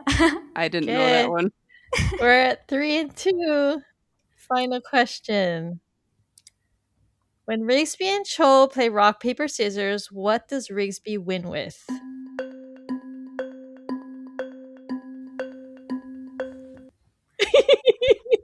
Oh my God. Karin, paper. Oh, you got it. Now we're Oh my tied. God. I don't 1 in have a 3 chance. tiebreaker. All right, I don't have any tiebreaker questions, so we're gonna have to just call it a tie. You guys Oh, got no. 3-3. I am about to lose my Twitter username. I was very close. Oh, no. No, very close, very close. Crystal, I've got one for you. Or Uh-huh. Okay. or Yeah. Hochi, you can answer. I have a quiz question. Okay. When Jane impersonates Bosco, who does Bosco ask him to impersonate next? I have it. Yes. Barbara Streisand. What? Yes. Oh, that's right. Yeah. I don't know why Which he is such said a that. random thing to It's so throw out random, there. yeah. Yeah. Could have been any other person, but why Barbara Streisand? Like, Yeah. weird. Yeah. All right. Any final thoughts on the episode? I mean, I think it's a fan favorite for a reason. It's just such a good episode, Absolutely. and I feel like the first time I Yeah. watched it, I was just so worried for Lisbon. I was so concerned for her, and the whole hypnotism scene. I watched it very differently the first time. I was mostly just concerned with what he was going to get out of her, and I got to appreciate the whole like Jane and Lisbon dynamic in my rewatches because the first time I was just worried. So Yeah. I didn't Yeah. know about I remember when I watched it's so funny because I came across this show as I watched it not even for the first time. I watched it at a friend's house and I was watching like randomly watching TV, and I watched like the second half of the last episode, and I was like, I will leave it on the background, and I was so entranced by Jane of Lisbon. I Yeah. knew a little bit about that, and then I watched the second half of the last episode, and I watched Red Badge, and that was like my first impression of the show, even without watching the pilot and everything. And it was very nice. I thought, okay, this is going to be her show, maybe. But yeah, it was a very good first episode to watch before the show, for me at least. So yeah, maybe that is why it's my Yeah. favorite, even though it is a fan favorite. Yeah. So yeah. Yeah. I think it's just really great just diving into Lisbon's backstory. And I believe next week we get Rigsby's backstory. And it's just, they're just filling in the gaps here. And it's just so good. Yeah. Okay, if you're enjoying Rom-Com Detectives, please consider taking a minute to leave us a rating or review on Apple Podcasts or Spotify. If you're on Spotify, Reddit, or YouTube, leave us a comment answering our question of the week. What do you think BFS stands for?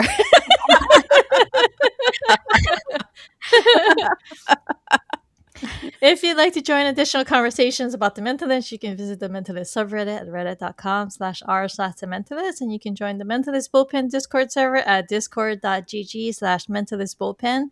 To contact me and Karin, email us at host@romcomdetectives.com. You can follow us on Instagram, Blue Sky, or Threads at romcomdetectives. If you'd like to ask us a question or tell us your own thoughts, you can leave us a voicemail or text message at 1-650-733-XOXO or 9696. This episode of Rom-Com Detectives was recorded on April 24, 2026. Rom-Com Detectives Mentalist Unit is co-hosted by Crystal Watanabe and Karin Lubbers and is produced by Pico's House. We want to thank so much our Rom-Com consultant, Jochi, for joining us today. We hope you had a good time chatting with Yay! us about the episode, and we hope to have you back again sometime. So we'll link to where you can find Jochi online in our show notes. You can go check out her Robin Tuddy fan account, and if you join the bullpen, you can interact with her there too, because she's always in there. I talk a lot, but yeah. Yeah, thanks for listening, everyone. We'll catch you guys next time for our breakdown of Season 2, Episode 4, Red Menace. Bye. Bye. Bye.